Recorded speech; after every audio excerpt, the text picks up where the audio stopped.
Well, it's like waiting for a bus, isn't it? You go 3 games without scoring, really, and then 5 coming on at once. This is the Arsenal versus Crystal Palace match, live match reaction.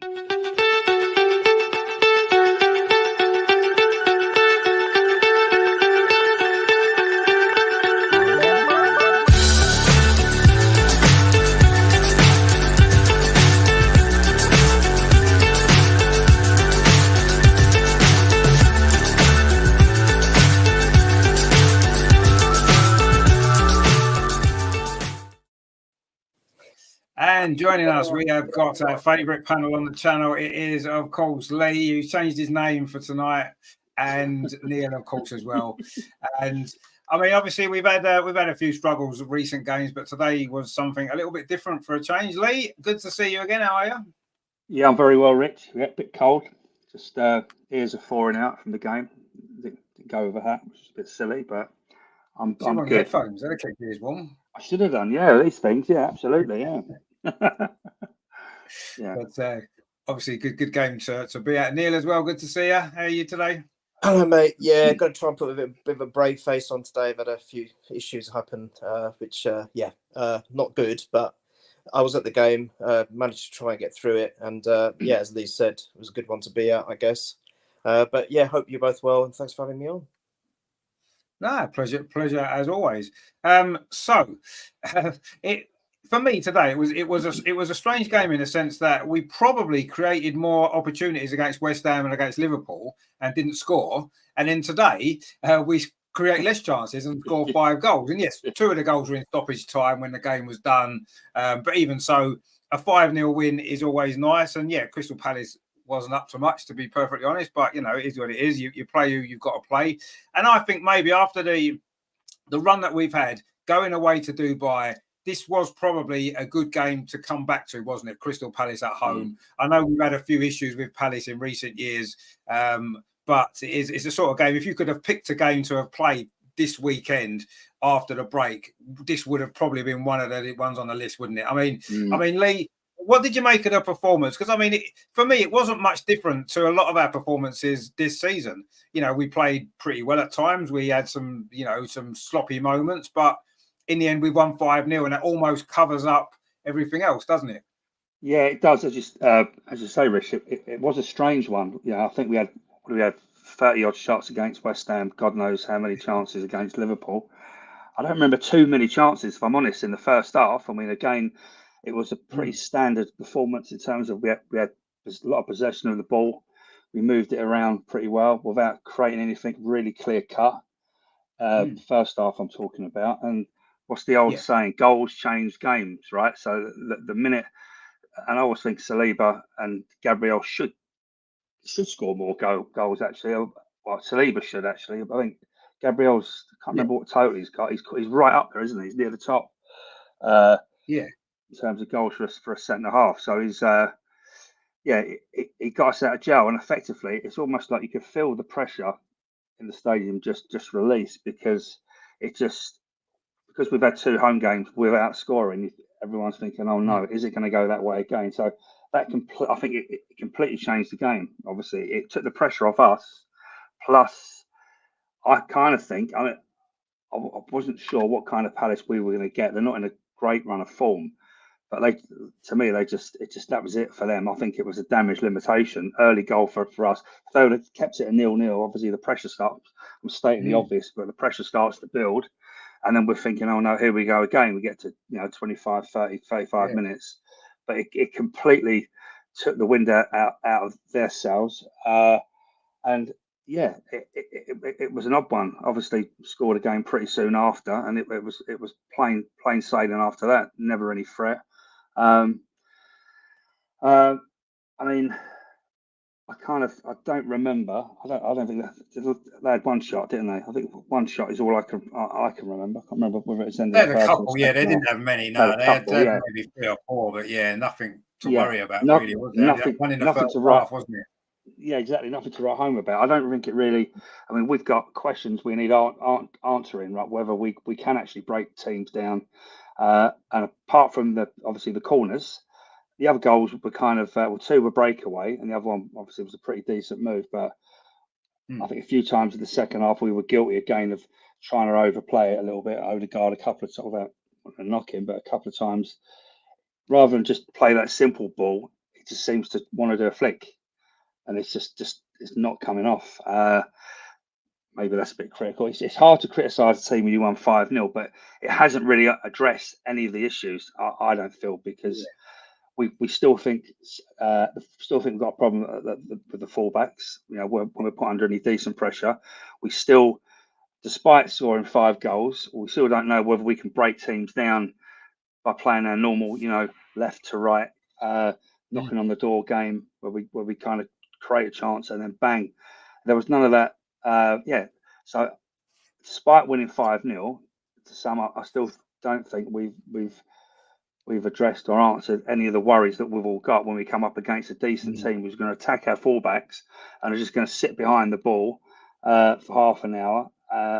I'm still no more confident than I was before the game, right? So I'm trying again, not being negative, but all the same issues are there. Great win, and when it would have been almost fatal today. I think we would have lost that today in terms of the league. We'd have been really struggling. So we're still in it. I'm more half. I know I don't sound it. Maybe it's the cold, but I'm generally more half full than half empty. And I think you never know in football. Funny game. Yeah, we beat Liverpool, and the goals start going in. You never know. But it wasn't a test. That they were dire. Crystal Palace, absolutely dire. And they kind of, the team reflected the manager. Roy just looked like he looked thoroughly miserable, didn't he, standing there on He's the had enough, side, I think. I think he's had enough, to be honest with you. He looks like he's had enough, doesn't he? You know, you can't blame him. I mean, he must be nearly 80 years old, the boy. You know what I mean? I'm surprised he's still. I'm surprised he's still a Premier League manager now. But anyway, you know, Crystal Palace's problems aren't really too much for us to worry about. We've got enough of our own overall, I guess. But I totally agree with you. I think that hasn't really. A lot of people say, "Oh, we won 5-0." You know, it's answered all the problems, but it hasn't, because that performance was just as good or just as bad as most of the other performances. It just so happened that Crystal Palace were worse, and we took our chances quite well, and we got a good win that we needed. So it's happy days in a way. But I'm no closer to knowing whether or not this team's going to be able to now go on and really challenge for the title, or whether we're just going to sort of be battling for the top 4. It hasn't really told us anything today, unfortunately, even though we won the game well. Yeah, we're none the wiser, are we? I mean, Smith Rowe. I was thinking, if he don't get Smith Rowe on, if we have to wait to the 87th minute again, I'm gonna be seriously pissed off. And thankfully, he got on a bit earlier. Hopefully, I want that kid to get more time. I mean, he's a great player. He's direct. He's got a great touch. He looks fit enough to me. And you just get that feeling something's going to happen when he's on the ball and he's driving forward, because he's so direct. A lot more of him. I think with the price tag with Havertz, he's obviously sticking with him. He's not doing terrible. Havertz is linking up play well. He's neat and tidy without being outstanding. He's probably 6.5 out of 10 since the start of the season. Probably. We're never really going to know with ESR, are we, unless he just sticks him in for a few games and gives him a run. But that's difficult when you paid 65 million for a footballer. Yeah, no, I mean, absolutely. I mean, Neil, the strange thing today in a way was we scored 2 goals from set pieces, which is something that we haven't done for quite some time. And almost as though Declan Rice took the corner, didn't he, for the first goal? And it's been Martinelli taking the corners. It's been Saka taking the corners. Yes, Martinelli wasn't in the starting lineup today. Declan Rice suddenly taking a corner, and lo and behold, we score a goal from it. It's like, have they been working on this in Dubai, do you think? Because you could clearly see that was the way that Gabriel attacked that ball as well. That's not something we've done much of this season, is it? That was, for me, that shows that they've actually gone away to Dubai and actually worked on something at least. Yeah, you'd think so. It was the norm, was it? And I think this is where Arteta has been going wrong. I think he's become too predictable again. You know, I was talking to some people and they quite rightly said, I know I'm digressing from what you just asked, Rich, but just to give you in context of what this is about. He was saying, you know, during gameplay, why can't Martinelli and Saka maybe switch it up, switch sides to confuse the defenders? You know, why can't we have maybe something like Smith Rowe playing at the 8? You know, there's so many things that we can tinker with, even with the players we've got. Now, I'm not one for gossip. I don't know what's going to happen in the transfer window. I'm not interested because I just don't want to get involved in it. But if we say, just for the argument's sake, we have to stick with the players we've got and no one's going to come in, I still think there's room for them to be a little bit more flexible. But Arteta's got to be flexible, and I don't think he is. Yeah. So No. yeah, that goes with what you've just said about the corner, and then look what's happened. We've got a result from it. Now, what I will say, just looking at the game as a whole, number one, Lee, I don't know if you agree, but the crowd noise isn't what it used to be over the last few months. No. It's tempered down a lot, hasn't it? It just isn't. Yeah. You only get the real feel of it if you're literally standing in, where the Ashburton Army stand, which is in Block N. But if you're not there, it doesn't feel as noisy, which I'm actually a little bit disappointed about. I love the noise and I love all that rowdiness. So I think that helps any home team. But it just seems to have dissipated for me in the last few games that I've been to. But what I felt was, all right, we again, like Lee, I'm not disappointed. Of course, at 5-0, come on, 5-star Gunners, we've done it. We're back. Third, joint third, just lower on goal difference. I think it is on with Man City. And if Liverpool and Man City drop points, we've got a chance to be back in it again. So we can't be disappointed as Arsenal fans. But I feel like this was a bit of papering the cracks. Number one, the first two goals at set pieces again. So where's our forwards? I have even joked with the guy sitting next to me. I said, when Trossard eventually got that goal, I said, finally a forward scored. I mean, God, it's amazing, isn't it? It's been a while, right? And thinking about the forwards that we've got, we should be not having this worry or concern. No. Even if we're losing games, the goals that we should be scoring should be coming from our attacking players. For me, anyway.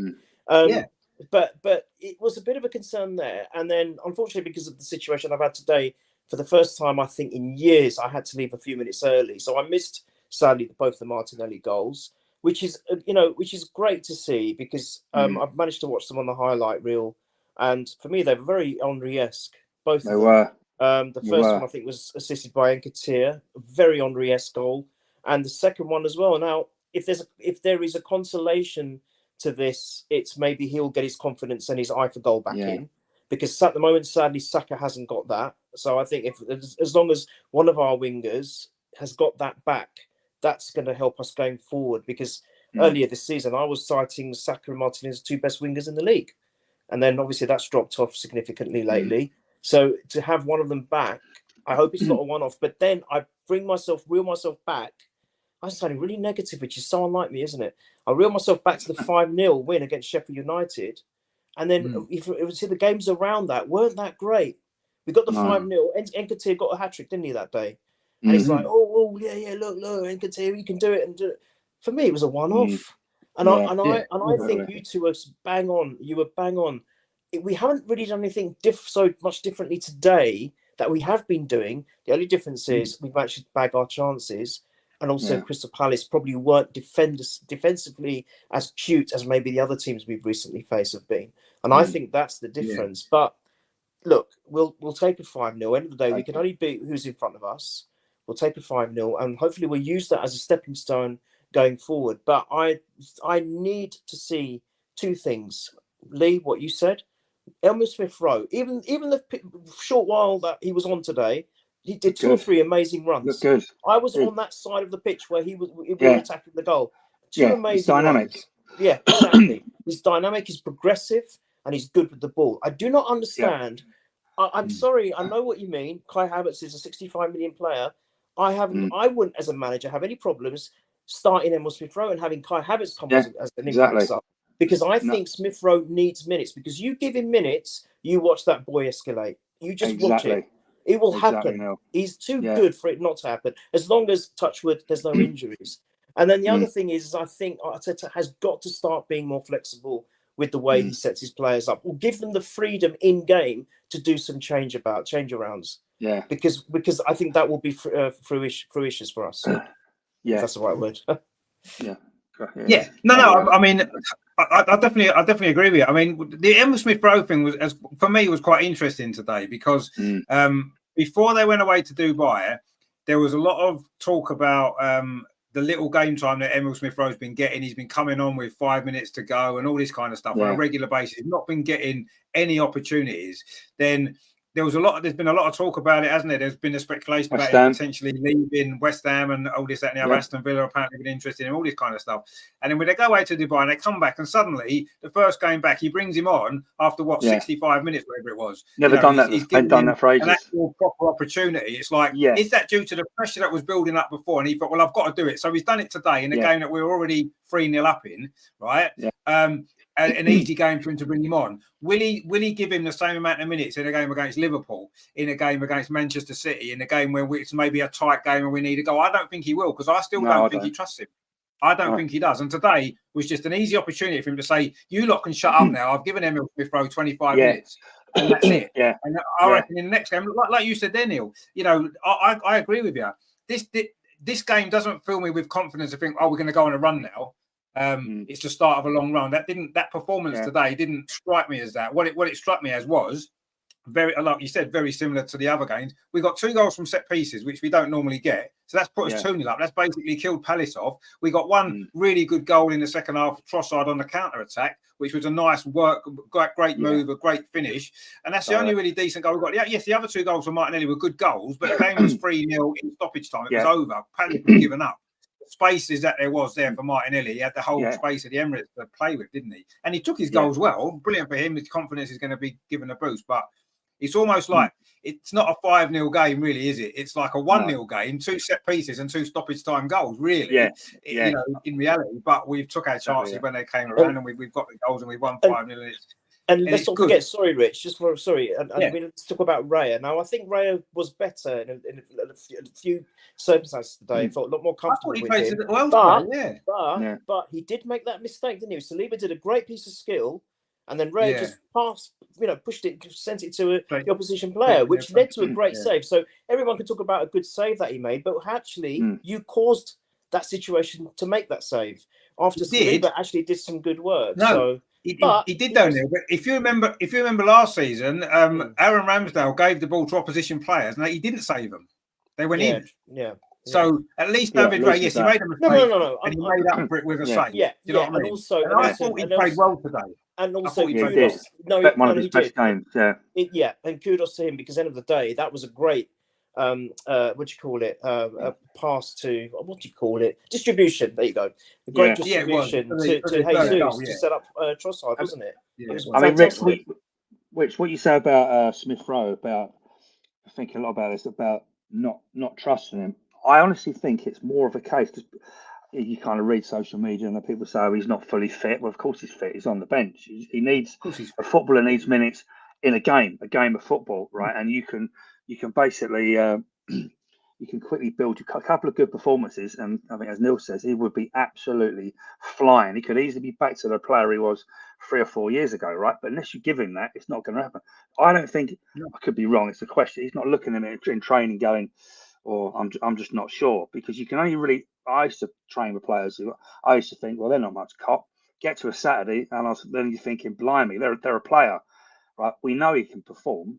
I think rather than not trusting him, I honestly think it maybe there's a touch of ego in there, right? He's paid 65 million for a footballer, and he's not often done that. Obviously, he bought Declan Rice. There was no danger of Declan Rice not performing, but I think with Havertz, all of us have gone, Havertz, really? In the summer, 65? I don't get it. What are we missing?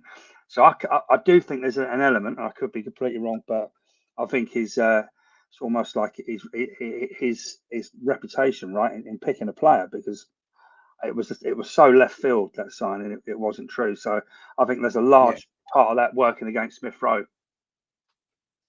Yeah, I mean, you could be right, and obviously it does seem as though they are fighting over a similar position, aren't they, in the team, really? And that seems to be the situation. And yes, I suppose if you've got a homegrown player that's cost you nothing, and you've got a player that you've paid 65 million for, if you leave your 65 million pound signing on the bench, that's about then you.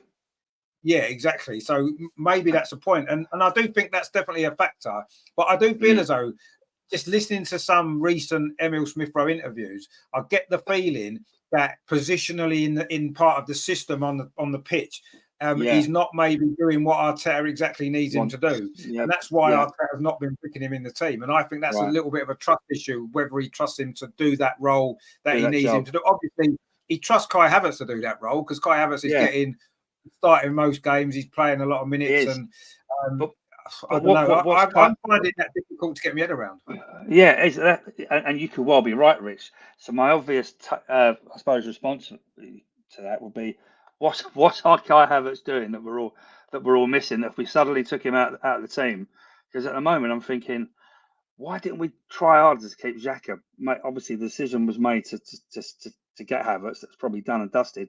So let Xhaka walk out of the club. Because right now I'm thinking, I'd love to have Xhaka still in that team with this, because last year I think we were flowing with Partey as well.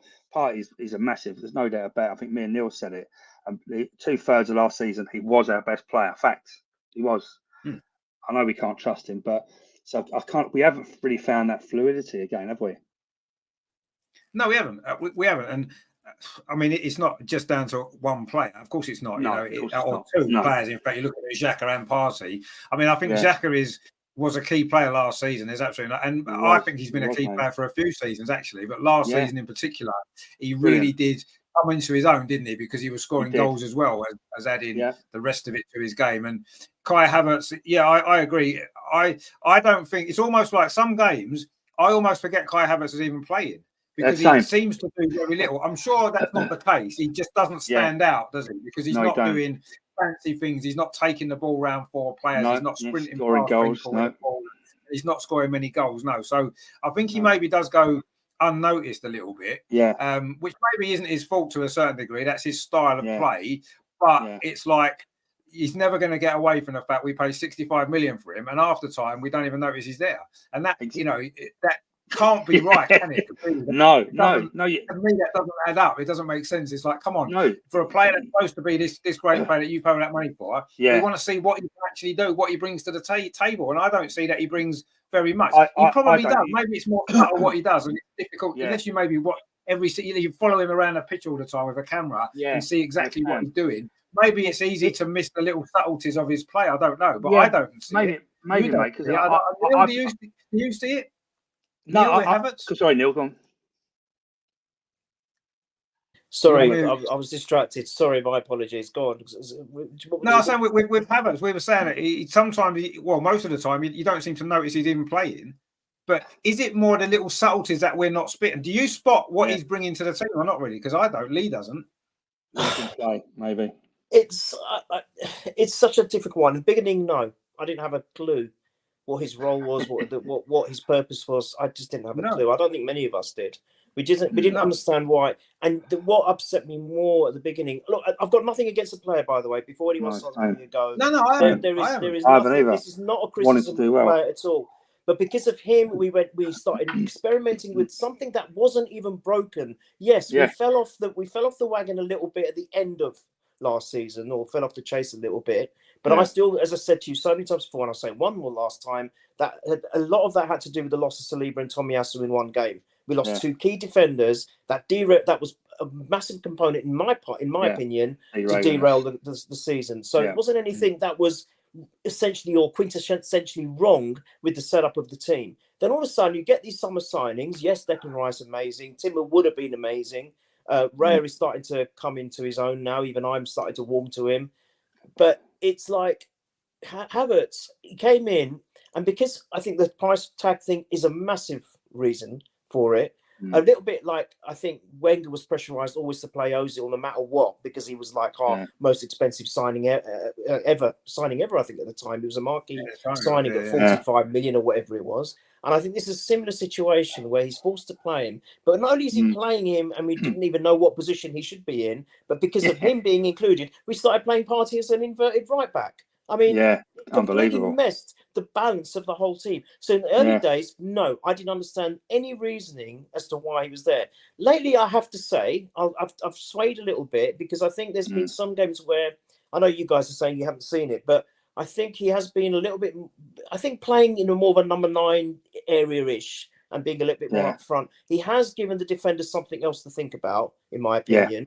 I think because of his size, he has done a bit of hold-up play. He's a presence, He's definitely a strong lad. Yeah, exactly, his presence. And I just feel that has contributed in some of our good moves. And he scored, 4 or 5 goals? I can't remember how many he scored. But 5, ultimately, what I'm trying to say is, and I think what you guys are trying to say, if he wasn't in the team, it wouldn't be a big miss. If you took Rice or Saliba out of our team, you would know about it. God. You would know about it. Yeah. If you took Havertz out of the team, I'm not so sure you would know anything. No. It wouldn't be any different. Well, we didn't. He didn't play one of the recent games. I can't remember which one it was now. I don't know if it was the Liverpool game or the West Ham game, Fulham game. One of them games he didn't play, did he? I can't remember. That's what I mean. You don't even notice he's there. So when he's not there, you don't even notice which games he's missed. I don't. It was one of them games he didn't play, and it made no difference whatsoever. We wasn't any better or any worse without him. So for me, if you're going to rotate the team, you're going to rotate players. He's the one player you could rotate, and it isn't going to disrupt anything too much. That's from our perspective, looking at it as fans. But maybe Mikel Arteta, obviously, he must play an important part in what Mikel Arteta wants to do because he keeps hitting. We never knew that Gilberto was there, but we knew he was doing stuff that we absolutely we missed him when he wasn't there. The minute he was out of the team. But we all said, what does Gilberto do? And then we thought, when he weren't playing, and we were kind of playing. He was. Do you know what? When you look back on it, the stuff that he was doing, you now look back on it with awe and think, God, if we should have had someone like him there now. But when he was there, because I think the Invincibles, because there was such an incredible team, someone who might not be almost at that level was almost like missed completely. It's crazy.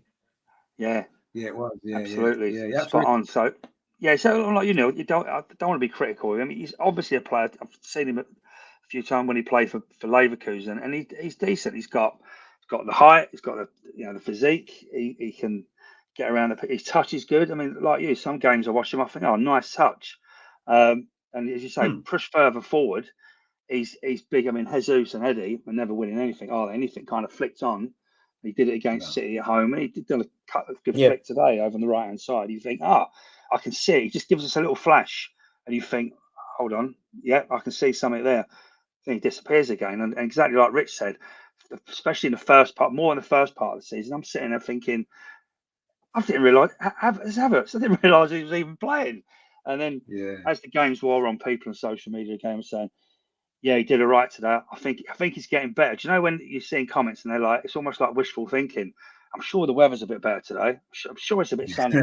I definitely see the sun out earlier. I think there's a little bit of that, and you can see that. And I'm thinking, it's like the Emperor's clothes. Like Rich, I'm thinking, am I missing something here? And I'd go back and I'd watch him, and I'd say to people I trust, whose opinions I trust. A mate of mine from Stevenage, who's 10 years older than me, I said, Dill, am I missing something here? Havertz.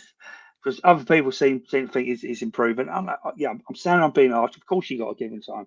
It is difficult, new team and all the rest of it. But you're just feeling a bit underwhelmed. Yeah, especially, but at least it's been half a season now. He's played in the Premiership. He's played all right, okay, with Chelsea, but he's played in the Premiership. It's not like he's had to get used to the vigors of the pace and the physicality of it. Yeah. And the other thing is, look, to his credit, I'll be devil's advocate. There are times also where, because of his size and his stature, as it almost like he's a distraction. He's off the ball play. We might not notice it, but he's doing something which gives our other forwards a chance to do something. Unfortunately, they just haven't been firing. So he has been key for certain things. And you think, okay, all right, I understand. Maybe now I'm starting to understand the reasoning for having a player such as him. But my concern with him is this: if he's going to be used as a forward, he's not quick enough. Which game was it where he had a great chance and he just took it might have been the Liverpool game, and he just took forever, and he messed up the shot. I mean, if he's the kind of player that can do a one touch or a two touch and then bang, then I wouldn't mind all his other failings or his other constraints. But he seems to take forever to do anything. And up front, you can't have the luxury of that. You just can't. No. So what is he going to be used for? And I think with this, he's still trying to find that out, I think, personally. I agree. Yeah. No, I think you're right. And as Lee mentioned before, I think it was, we were all baffled when we signed Kai Havertz because he didn't seem to be the sort of player that we needed. You could see there were certain areas of the team last season, especially towards the end, we could see where we were a little bit short. And Kai Havertz wasn't one of those players. Yes, we were losing Granit Xhaka, so we needed maybe somebody to fill his role. And Kai Havertz isn't that sort of player. No, it's not he's his not. natural game, is it? No. So No. that was a shock. I mean, yeah, Declan Rice has come in, who's improved anyway, but that's a different matter. But I was shocked. I think we was all a little bit. It was an eyebrow raiser, wasn't it? Why have we signed Kai Havertz for 65 million? And I agree. I like Kai Havertz. Right, I think he's a nice guy. When he speaks, he's very intelligent. He seems to be a little bit shy, a little bit introverted, not like a lot of footballers are quite full of themselves. He's very sort of inside himself, which is fine. He seems like a really nice guy. And I actually like Kai Havertz, but it's no coincidence to me that he's come into the team and we, as you said before, we don't look as fluid. And I'm not saying it's just because of him, because you can't blame one player for the fact that suddenly we're not as fluid this season as we were. But there's no doubt that he's come into the team and that's what's happened. You know, and it was a baffling signing in the first place, and I don't know. I've got a feeling this could end up being the. You know, I think this could be the thing that with Mikel Arteta that may end up being the thing that drops it over the edge for him, because he's put so much faith and so much trust in this player. Big gamble. It's an expensive gamble as well. It's not just it's not like maybe a Lokonga gamble who, you know, yes, we paid a bit of money for him, or even a Fabio Vieira gamble where we paid a little bit more money. They're younger players and you might expect them not to work.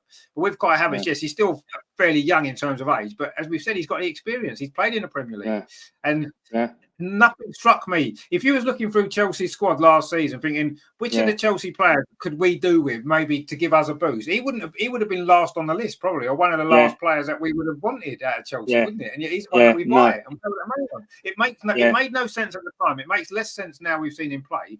And I want him to do well. I've been desperate for him to do well, and he scored some decent goals. To be fair, hasn't he? That one he got, I can't remember what game it was now, when he was one-on-one with a keeper and he slotted it in. Brighton, It was a lovely finish, you know what I mean? And he's got that in him, but that's not his game, because he doesn't do that very often. He doesn't run in behind the defence, does he? He doesn't run into those spaces in the way Martinelli did today. He doesn't make them runs. That's not what he does, because he doesn't have the pace, as we said. So he's not going to do that, is he? But I don't know. Yeah, he seems to want too long on the ball. He slows everything down. He goes sideways and backwards rather than trying to be positive and move the ball forwards. I don't know. It's a big, massive problem. And while this is still happening, while he's still getting picked week after week after week, and it still not appears to be working from our outside perspective, it's a problem that Arteta is going to always have to deal with. He is, because it's questioning. It does put him into question, doesn't it? What are you doing? Why are you not playing Smith Rowe there? Why are you not maybe shuffling the pack around? It's going to be interesting, actually, isn't it? When Thomas Partey's back fit. Because as you said, Neil, when Thomas Partey was fit, he'd played him as an inverted right back, didn't he? Now, what's his plans for Thomas Partey when Thomas Partey's fit? Because I can't see a midfield of Declan Rice, Thomas Partey, Martin Odegaard and Kai Havertz. I can't see those four playing together. So what does he do? And he might end up thinking, well, the only way I can get Partey in the team is to play him at right back again, even though it's never worked. I mean, what do you? How can you see that happening when Thomas Partey's back? Where's he going to play? Where's he going to play? Because I can't figure it out in the way that the system that we use. I mean, where do you think he's going to play when he's back? Because he could be back soon. Asking me, I don't know, Rich. Oh, okay. I think you might have an idea. I can tell you. I think Havertz out. It will take Havertz out, won't he? He's not good. I can't see. I don't think he will. No. Oh, it wouldn't. I wouldn't fall off my chair if he turned up at right back like I did the first game of the season. And so I thought, you sacrifice right back. Yeah, I really can't see it. I wouldn't be shocked. I think he'd be in for Havertz, Odegaard, and Rice. That to me it feels like a decent midfield. That's what Do you think Partey's actually going to come back, though, guys? Do you not think he's going to go, Partey? Well, I think he might go at the end of the season. Yeah. Okay. I mean, if we get an injury to Rice, he'll go now. I don't. No, maybe for the main reason would be if we got an injury to Declan Rice, then what? Oh God, no, you've got to keep Partey. Yeah, we sold Partey, so we got. I think because we ain't going to get loads for him. Well, what? Even Saudi Arabia are not going to pay fortune, so there's no point in selling him. So I think either. That's a good point. No, Lee, you're right. I think if we need to keep him as a squad player, if nothing else. Yeah, but again, you say that. I know what you mean as a backup, but again, 2/3 of the season last year, he bossed it. He was unbelievable. The game against Fulham away, I was just unbelievable, just doing that. But listen, Lee, and these people might. This might be a bit of a controversial thing to say. as good as Rice is, and don't get me wrong, he's amazing. I know what you're going to say. I think Partey, a premium Partey on top of his game with everything going right. I don't think there's anyone better in his position. No question. No question. I mean, none. Oh, that's a big shout, that though. That I is a big think shout. so. Because, Yeah, maybe you're right. It's been unbelievable. Yeah, but it's the Fulham game. That Fulham away, I was just standing and he was flicking. I know he did it against West Ham and lost the ball, but he was flicking the ball up. He was going around the corner. He was just my jaw was there. He was unbelievable. Like, and a few other games, not quite that level, but that Fulham away, someone put together like a clip of all his touches. He looked different class, different class. So Declan Rice, slightly different type, more defensive minded, but we're getting back firing. Thomas Partey, I think, could be a massive plus for us, and Timber, obviously. Oh gosh, I forgot about Timber. Do you know what? You mentioned Vieira earlier. I forgot we got Vieira. Yeah, I know. Yeah, I thought we was talking about he's another one, though, isn't he? He's another one that comes on and you don't notice he's really played, and then he goes off again, and you think, well, okay, and then you look in the team sheet afterwards, and think, oh, Fabio Vieira played for 20 minutes, did he? Oh, okay. You don't remember anything that he did. We've still got Cedric, lads. We've still got Cedric. Well, yeah, we've still got. Well, hopefully not for much longer, because apparently someone wants to buy him. Believe it or not, oh my I know God. it seems amazing, but someone actually wants to buy him. But yeah, I mean, it is crazy. Some of the stuff that's been going on, you sometimes sit there and I sometimes think to myself, I don't understand any of this. I do not understand of it. It makes no sense. It doesn't. And when you've been watching football for 40 odd years, Rich, you feel like that's what I'm saying to that, ringing up my mate saying, what am I missing? I've been watching football for 45 years, and what am I missing? Am I thick here? Am I missing something obvious? Don't get it. Yeah, no, a lot of it doesn't. I mean, I think that tends to be the case in modern football in general. I don't just think Arsenal necessarily. I mean, it's every team's playing it out from the back, aren't they now? Yeah. And to good or bad kind of outcomes, usually more bad than good, if you're honest. Most teams, most teams aren't that good at it. So I don't know what this obsession is with that, but that's one example, isn't it? Even in the women's football, they're playing it out from the back. It's like, what are you doing? What on earth makes you think that's a good way to play? Yes, do it once in a while because it can draw the opposition in the space in behind and lovely stuff. But don't do it all the time. Don't do it all the time. Mix it up. That's what I was going to say. I'm not saying it's bad completely through and through, but mix it up for God's sake. Yeah, you can't do it so many times. Not everybody is going to be as good at it as Pep Guardiola teams, because Pep Guardiola's got the best players to pull it off. So of course it's going to look good when he does it. Can do it. And it that's doesn't the way mean he Shrewsbury Town can do it and get away with it, does it? With their players, you know what I mean? No, but they think they can. They think they can because it looks good on the telly. But I don't understand any of that really. But mix it up. And mix it up exactly. That's what you've got to do. But the next thing I wanted to talk about really was obviously it is a transfer window, and I know Neil doesn't like talking about speculation. It's not speculation I want to talk about. The fact that we scored 5 goals today, which obviously is good. But we still don't have a centre forward, a proper centre forward. And I think, and I know Man City, people will say, well, Man City won the league without a centre forward, blah, blah, blah, whatever. I don't think we're going to be successful as a team without, even if it's not a regular starter to play as a centre forward, but an option from the bench. Correct. And I think that if we don't get someone in January, whether it's a loan or whatever it is, I think that could be the difference between us maybe enjoying a great season and maybe again being frustrated and end up battling for top 4. I mean, Lee, do you think we're going to get anybody in? Because I don't. I don't, Rich. And it's exactly that. And again, ignoring today. Today was a weird one. We're back to the same very structured way of playing, relying on Martinelli and Saka to come up with the goods, right? And we've become too predictable. Now it's 2 players on each of them. We haven't got a threat in the middle. Odegaard's getting kicked, and so I kind of think we're just choked of supply. If you had someone really dangerous in the box to worry about, then that would give Martin and Saka a bit more room, wouldn't it? Because we haven't. Absolutely. They can kind of go, well, we haven't really got. I mean, Jesus will kind of buzz around and cause a bit of mayhem, but we ain't really worried he's going to score. He's not that dangerous. He's not like having Lewandowski up there, someone who's really going to punish you, because we just don't have it. So I'm worried that. We're going to keep playing the way we are playing, and just, with the players continually cutting inside and running into traffic, right? Saka continually cutting in. I think we said before, Rich, just maybe swap them over. Just try something different. We've got to be a bit flexible and adaptable. I mean, my brother, who was a really good football, doesn't really watch Arsenal or any team for that matter. And when he does, I'll be candid. He says to me, "I don't know why you lot go over and watch the same. It's the same every time I watch Arsenal. It's the same thing. It's the same plan. And if it doesn't work, there's no other way." And he's like, "I don't get it. You're going over there, and that what's going to happen. Sometimes it comes off, and sometimes, and people are probably jump up and down and say, okay, but we did really well, and we did. But you've got to have a plan B and ideally a plan C. But because we haven't got that, as you said, Rich, because we haven't got that striker, someone in the middle scoring goals, and because when you've got a real threat, then naturally you'll get a player or two hovering around the goal scorer, and Martinelli and Saka will be in. But we ain't got that. So all we have to do is double up on him and kick Odegaard. Game over. Yeah, and you're right, and I think one of the reasons this season why maybe we haven't been as fluent is because we have been found out. People know what we're going to do, and they know what they can do, and to combat that. And you're right. If you play a certain way against Arsenal, you're probably going to be able to get. You could get a result. You'd have to carry out the game plan pretty well, but everybody will have a game plan to combat Arsenal because if there isn't any other options, it's not like we're going to change anything.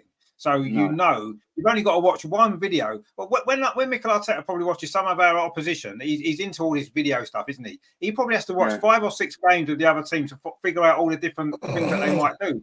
When people watch playing Arsenal, they probably watch 10 minutes of a game. That's what Arsenal do. That's what they're going to do for 90 minutes.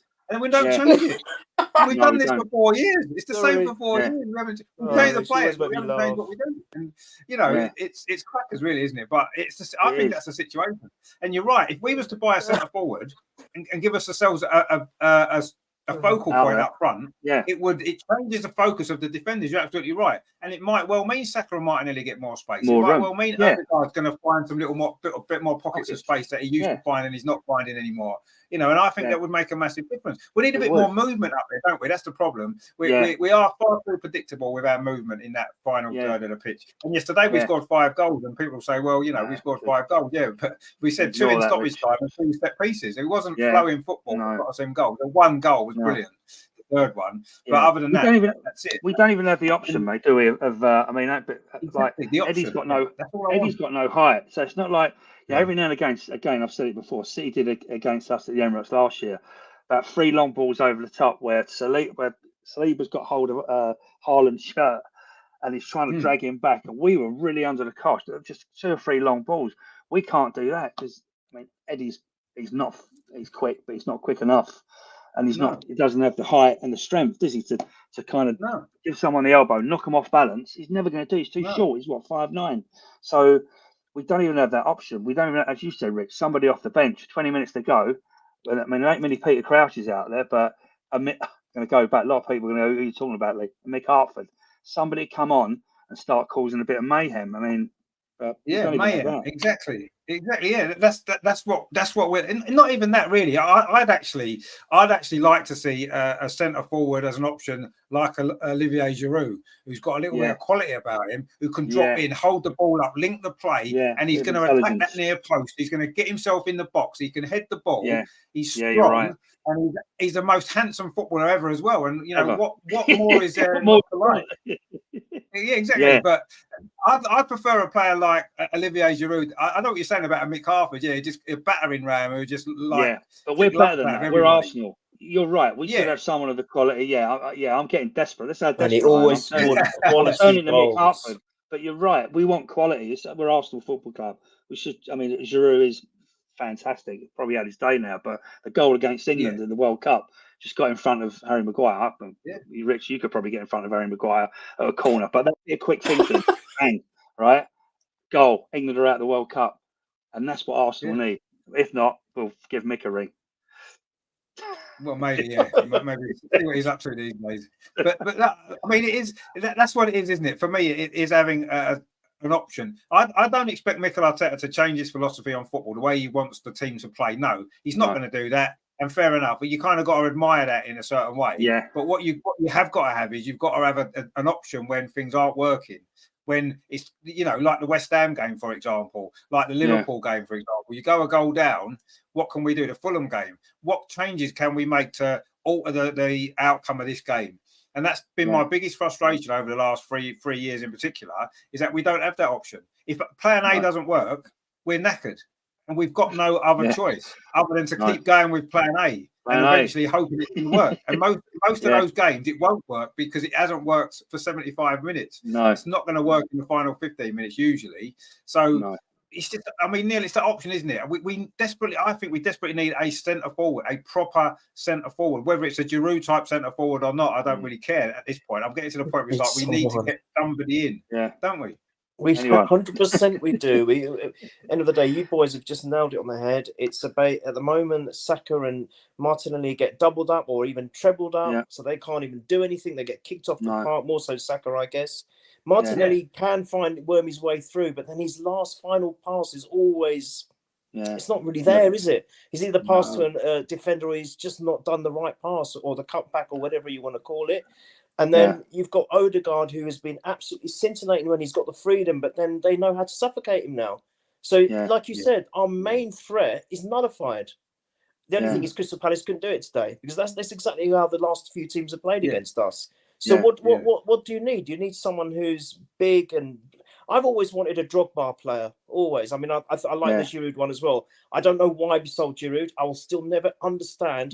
Well, because Giroud, I will keep Welbeck, and he'll be on the injury bench anyway for most of the time. And then Giroud goes and wins another record FA Cup and wins the World Cup and this and won every blooming cup, everything. And I don't know why people never rated him. I'm thinking, how can you not rate Giroud? I mean, he scored some of the most spectacular goals in an Arsenal shirt that I've ever seen an Arsenal player score. I'm sorry to say that. He really did.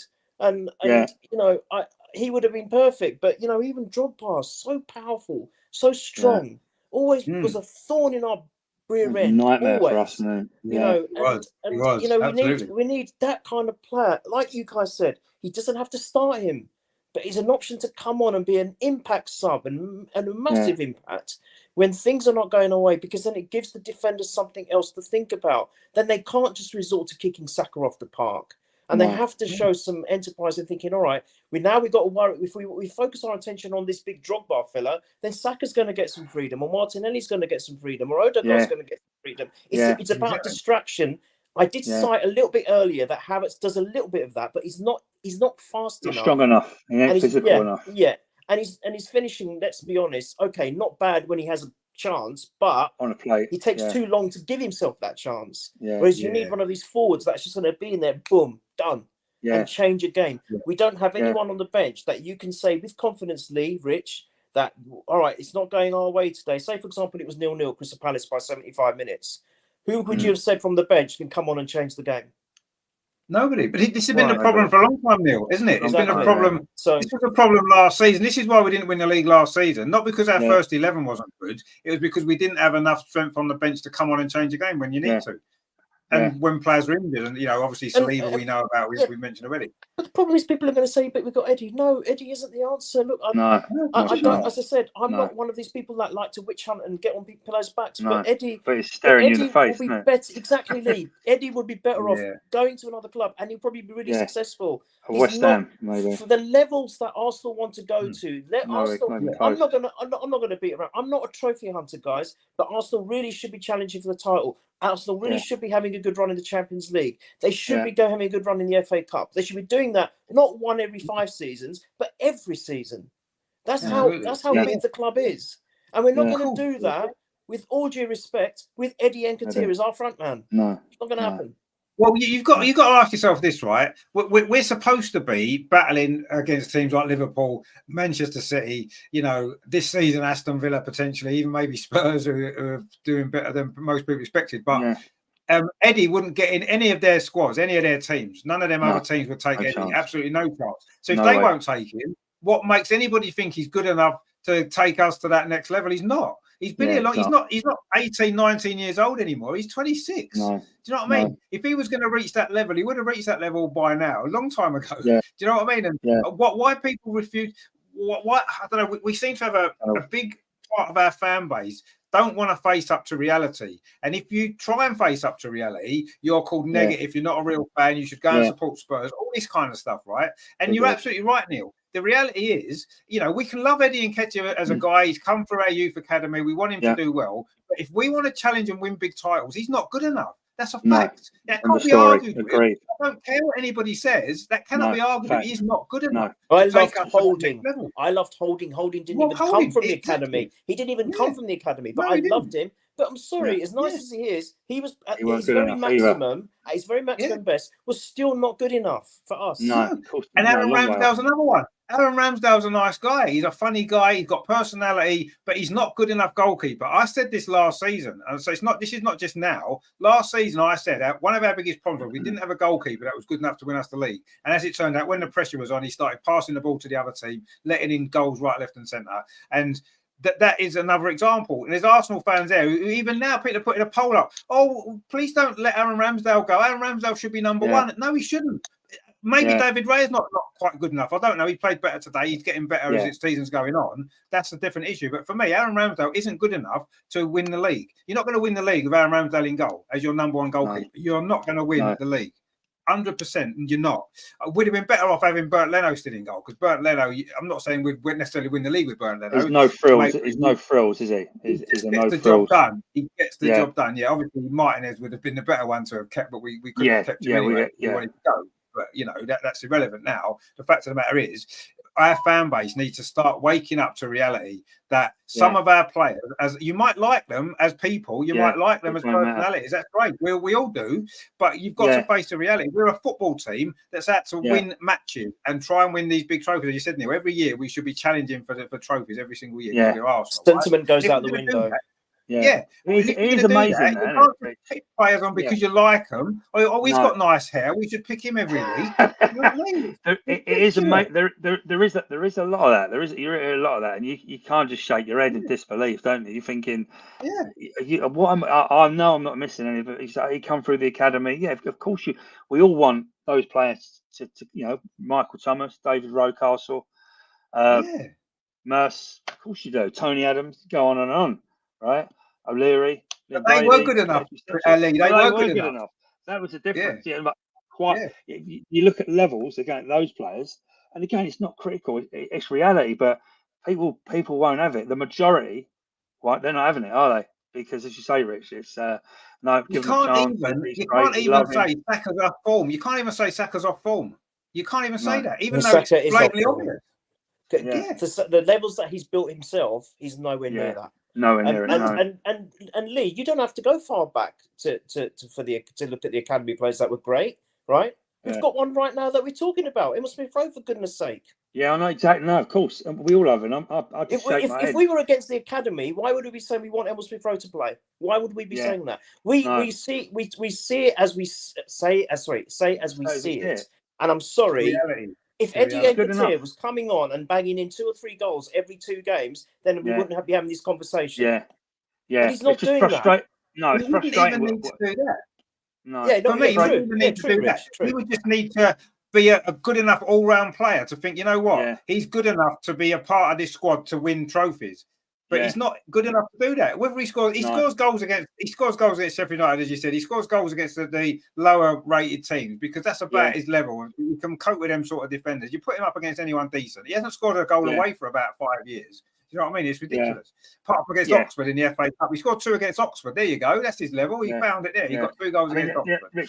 The only time I thought, I wonder, was at the end of the season before last when he got the goal Chelsea away, and he went on a little run, didn't he? I was thinking, all right. Is there a player? He doesn't look like a player to me. He doesn't look good enough. But and to be fair, he did fill in all right for Jesus' injury last season. He didn't do too bad then. No, he didn't. But I mean, Lacazette was in the team for me another 2 months too long. He weren't doing it for me. He died of death. So it was almost he turned to Eddie because he had no one else. And he'd virtually given up. He couldn't give Lacazette any more chances, could he? Oh yeah, that's right. Yeah. Remember, I know he's still play. I still don't blame Lacazette for any of that. And I'll tell you why. Like the same reason why I don't really blame Aubameyang. What you've got to look at is in 4 years, Mikel Arteta has brought one actual striker. And even he's not an actual striker. Gabriel Jesus. No, he's not my man. He's a forward player. Trossard, you could say, is a forward player, not a striker. Not like a proper striker. He hasn't brought a proper striker. And he had when he arrived at the club, we had 2 goal scorers in Aubameyang and Lacazette, right? Between them, they scored 50 goals a season before. right, between the pair of them, right? That's 2 goal scorers in his team, and he stopped them from scoring. He basically took all the goals out of them. He's knocked the goals out of them, and what's he done? Yes, okay, Aubameyang's attitude, blah, blah, blah. I understand all that, and that's fine. But if you're going to get rid of a player who scored 30 goals, won your golden boots for the team, you've got to replace those goals. You've got to replace it with somebody. Well, the summer, Rich, was the time to do it, wasn't it? The summer, not Havertz. Yeah, it was buy a striker. Surely a goal. We needed a striker. That is. And now they're saying amazing. We can't afford it. We can't afford it because we wasted 500 million on absolute dross players like Vieira and Lokonga, Tavares. Obviously, Havertz, the biggest one, with the amount of money that we spent on him. The list is endless. I saw a thing on Twitter the other day. It was a team someone had put together of Arteta signings, and you had Renarsson in goal, and you had Cedric and Mari at the back, and it was probably a team that would be battling against relegation in the Premier League. And Arteta bought all those players. He bought them all. Did Arteta buy Cedric? I don't remember that. Was that Arteta? Yeah, he bought Cedric. Yeah, he bought Cedric. I didn't know that. He was on loan at first. That was his first 2 players he bought in, Mari and Cedric, both on loan. Then he bought them, then he got them both permanent deals. They're the only 2 transfers he made when he first came in that first season. Who was the other right back player we had just before Cedric that didn't last? Bellerin. Well, Bellerin was playing. No, who was? Because Bellerin played in a cup final, didn't he? No, but wasn't there someone else? Who was Ceballos? What position was Ceballos? Midfield. He was midfield. I'm midfield. I'm getting confused now. God, there's been too many. There's been too many. Then we had Torreira, didn't we? We had Torreira as well. Remember? Yeah, we had Liechtenstein. We had Liechtenstein, didn't we? Do you remember him? Oh my gosh! That Emery brought in at right back. He was terrible, wasn't he? Actually, he was terrible. But oh my god! I mean, Bellerin was our first choice sort of right back, wasn't he? Because he played in the cup final against Chelsea in 2020, didn't he? Bellerin played. Yeah. I feel there's still someone else there as well. Didn't Rob Holding? Rob Holding played right back, didn't he? No, we had 3 centre backs that day. We played like a 3. Oh yeah, we did. 4-1-1. He was to the right.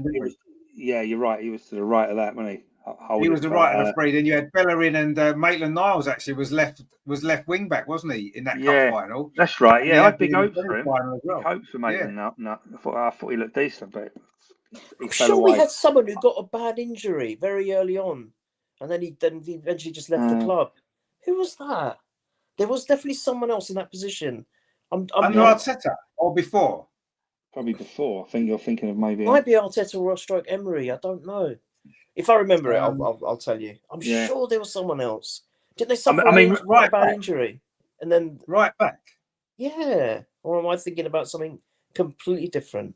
Anyway, I don't want to confuse you. Because we bought Tomiyasu, didn't we? That season where, when we'd lost them first 3 games, we were bottom of the league. We bought Tomiyasu that transfer window, didn't we? And at the time, I remember us thinking, we needed a right back. It was a position that we were short in because obviously Bellerin had left. That summer, he'd gone on loan, hadn't he? And obviously Cedric was there. Ben White was playing at the back. Ben White was a centre half. Playing centre back, wasn't he? Yes, he was. He was centre back. Yeah. Brentford away. Yeah. So who was right back? Who was playing right back? Who was playing right back? I'll have a look. I'm going to Google it.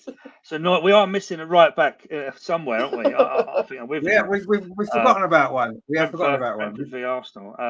But against my better judgment, Rich, I'm still with Arteta. I'm still different to you, and I can't. The only way I can articulate is, and it may not be the greatest reason in the world. He gave us a great season last year, right?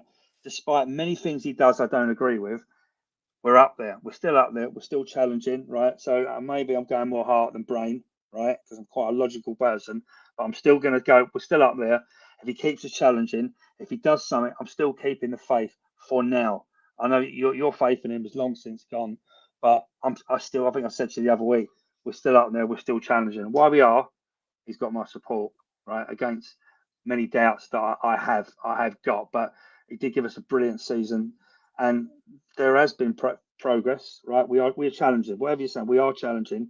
You can throw 8 things at me to pull to unravel that argument.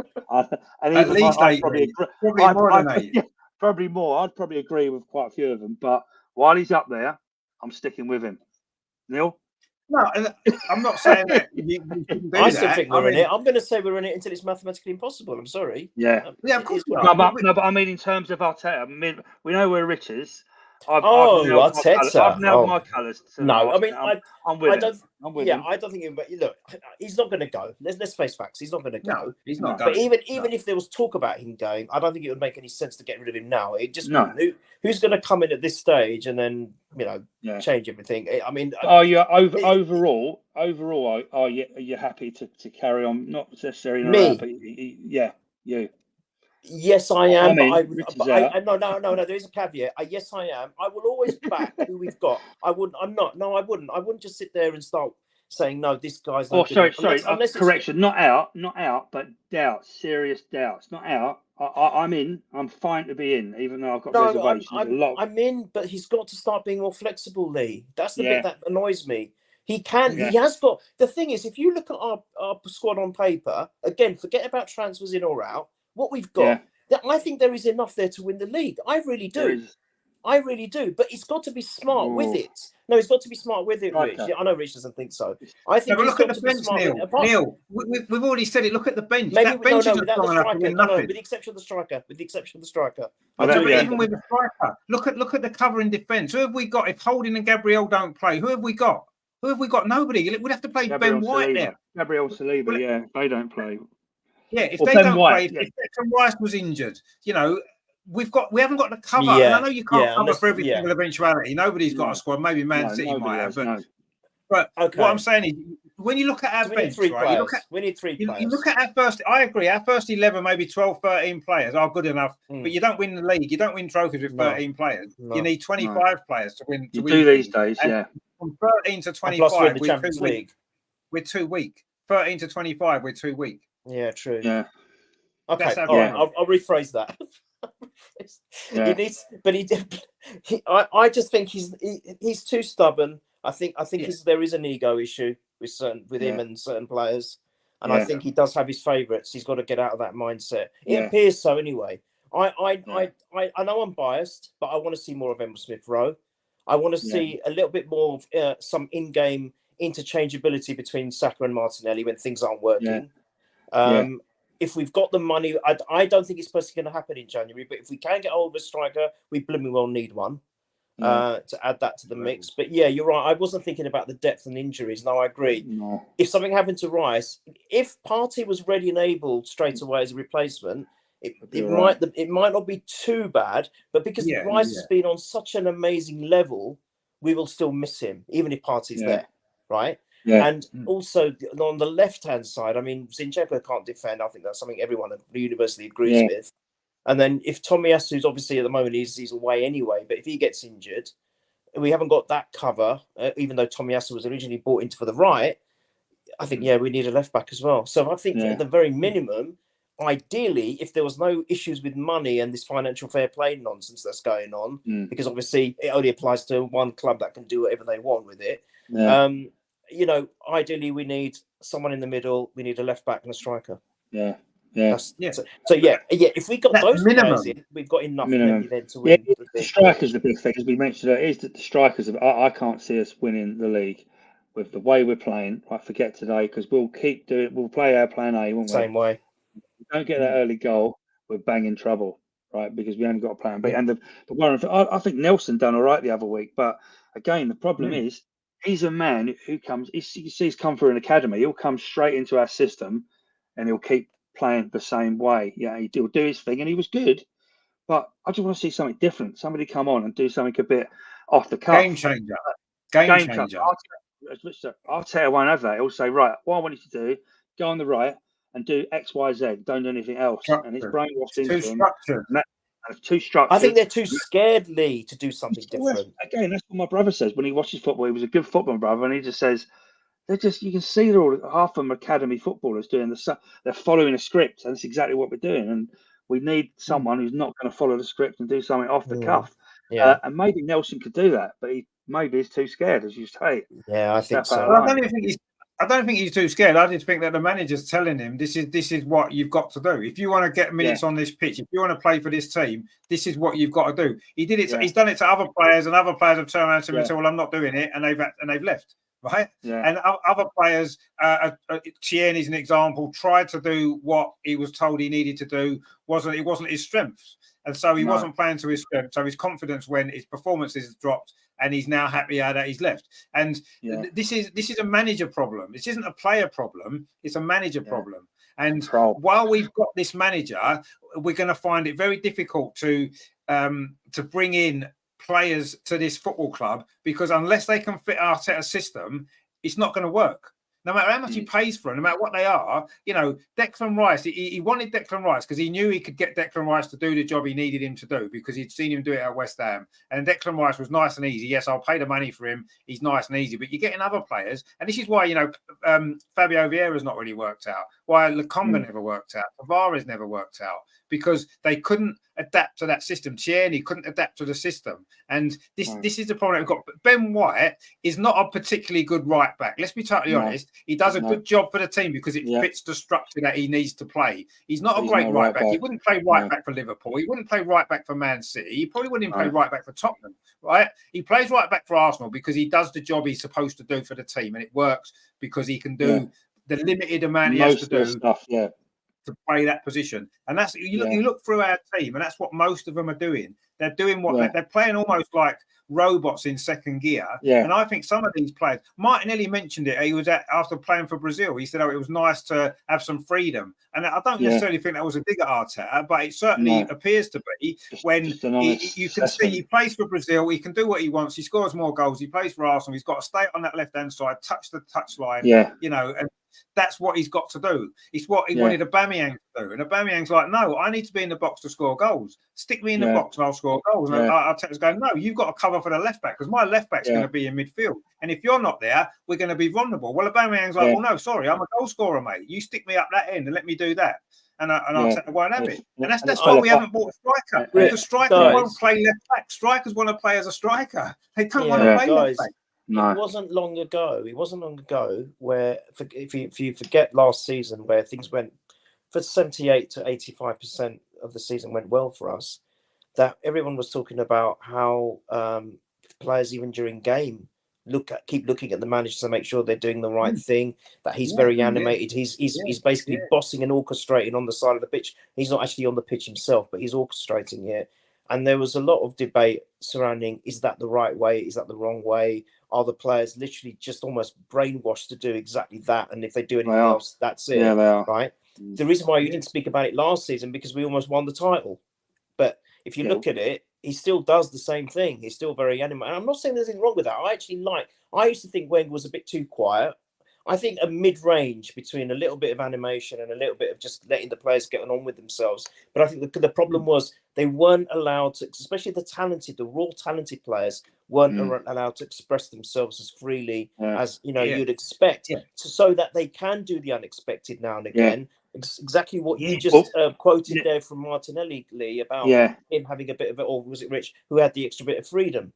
And I think that's the problem. Exactly.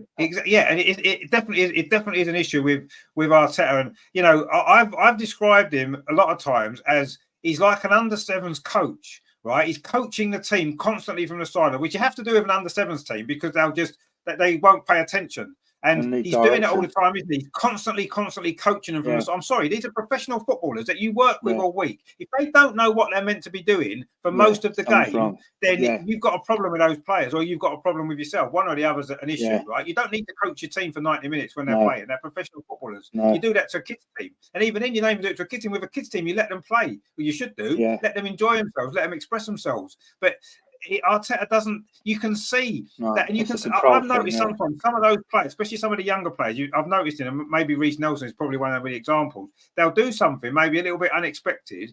They might lose the ball. It doesn't come off. The first thing they do is look at the manager. Look over at the bench. Look over at the bench and think, "I'm sorry." Almost like apologising with a look on their face. And that's no way to play football. You're not going to win stuff with an attitude like that when you've got fear. They play with fear. I'm sorry. They are, most of those players look as though they're playing with fear. They're not expressing themselves. They're not playing with freedom. Manchester City have got a structure, right? Pep's got a structure, but their players at least look as though they're enjoying it. Well, they're they're playing with a certain amount of freedom. We don't. They are. We're playing with fear. Yeah, he's got overall, right, player for player size of squads. He's got a better squad. So it's harder for Pep to go wrong.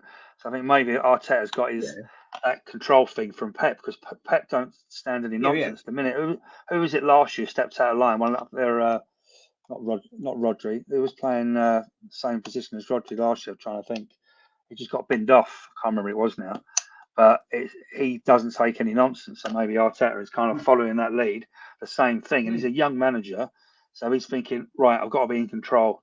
I can't, and it's just too much control and overbearing. Yeah, and we was a surprise package last year, weren't we? Let's face it. No one expected that. Yeah. I never thought about the age, Lee. That's a really good point. You see, sometimes it's. I mean, I know you shouldn't be ageist, but sometimes it's harder, especially if you go into any workplace and you're actually older than your boss, or they're very just a little bit older than you, and you're thinking, well, I've got life experiences too. What gives you the right to dictate me or orchestrate me? And I think there's something that goes with having someone who's a little bit more older, maybe 15, 20 years, you're a senior. Yeah. Then I think the respect, it shouldn't, as I said, it shouldn't be like this. Yeah. But you're almost like have an automatic respect then. And then you'll listen to what they're saying, take their advice. I think, Neil, I think in football as well, if you as a player and you achieve loads of things as a player and you're the manager, I think the players automatically respect you before you've even done anything. And we're not necessarily make you, because not all great players make great managers. We know that.